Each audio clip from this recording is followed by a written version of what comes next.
Bonjour et bienvenue pour la suite de notre parcours à travers la Rome antique.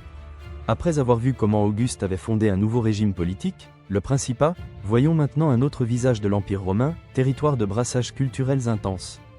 Sous le règne de l'empereur Trajan qui régna entre 98 à 117, l'Empire romain connaît son extension maximale. Le bassin méditerranéen et l'Europe occidentale sont sous la domination romaine. Dans ce vaste territoire, la culture romaine se diffuse rapidement. Des villes, sur le modèle de Rome, font leur apparition dans tout l'Empire. Les lois et la citoyenneté romaine s'étendent progressivement à l'ensemble des habitants. Pour tous, Rome est l'idéal à atteindre. La culture romaine se diffuse rapidement au sein de l'Empire. C'est le cas par exemple de certains éléments de la romanité, tels que la langue latine, le port de la toge ou encore l'alimentation. Dans le domaine religieux, on trouvait aussi bien en Bretagne qu'à Rome des temples dédiés à Jupiter, au culte impérial ou d'autres dieux du panthéon romain. Dans tout l'Empire, des villes sur le modèle de Rome font leur apparition, reprenant le même plan à carroyage, un forum, des temples, des théâtres, des thermes. Dans leur domus, les riches habitants reprennent les mêmes décors à la mode romaine. Enfin, Rome exporte aussi ses lois et son modèle politique, la citoyenneté. En 48, la citoyenneté de droit romain est accordée aux Gaulois. Vers 69, la péninsule ibérique reçoit la citoyenneté de droit latin. Enfin, dernière étape de ce processus d'intégration, en 212, tous les hommes libres de l'Empire deviennent citoyens romains avec l'édit de Caracalla. Ainsi, les modes de vie, les croyances, la langue romaine se sont progressivement diffusés dans les provinces de l'Empire.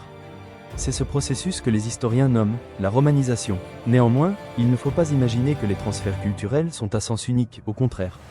La langue latine se diffuse, mais de façon non exclusive. Dans le domaine religieux en particulier, les échanges sont réciproques et de nombreuses divinités provinciales sont adorées à Rome, comme le culte d'Isis. L'Empire est donc un haut lieu de syncrétisme culturel et religieux. Cependant, l'apparition des monothéismes en Judée pose problème. Le judaïsme comme le christianisme ne tolèrent pas d'autres dieux que le leur. Ils refusent donc de pratiquer le culte impérial et sont, pour les Romains, source de troubles publics.